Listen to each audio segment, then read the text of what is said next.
જય દ્વારકાધીશ. જય કઈ દ્વારકાધીશ. બાજુથી આવો છો? સુરત થી આવ્યા. કેવું લાગ્યું હતું? ખૂબ સરસ લાગ્યું. અમે જ્યારે એવું થાય ને કે ભગવાનને મળવા જવું છે ત્યારે ભગવાન અમને દિલથી બોલાવે છે, સામેથી બોલાવે છે કે તમે હવે આવો.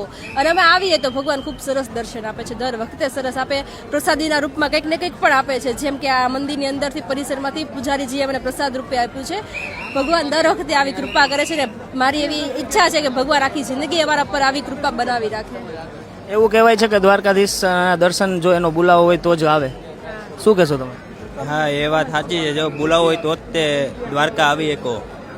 પૈસા કે સમયની જરૂર નથી, આમાં ભગવાન બોલાવે ને તો જ તમારાથી અવાય છે. એના સિવાય બધું ખોટું. તમે ગમે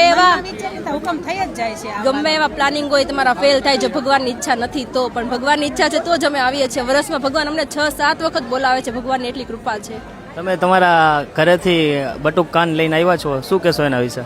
આ કાન અમે અહીંયાથી જ લીધો છે. આ 3 વર્ષ પહેલા લીધેલા છે ભગવાનને અહીંયાથી જ. જ્યારે અમે દ્વારકા આવીએ ને ત્યારે ભગવાનને જોડે લઈને જ આવીએ. અને અમને એ જોઈને પણ બહુ આનંદ થાય કે લોકોનો દ્વારકાધીશ પ્રત્યે જેટલો પ્રેમ છે ને એટલો જ પ્રેમ લોકો અમારા કાનાને પણ આપે છે. કે અમારો કાનો અમારી પાસેથી લઈ જશે લોકો અને પાછો અમને રિટર્ન આપવામાં એમ કે નહીં, મને થોડી વાર રમવા દો બસ. એને કાના સાથે રમવું જોઈએ. કાનો કોને ન વાલો હોય એવું થાય ને આમાં તો આપણને. જય દ્વારકાધીશ.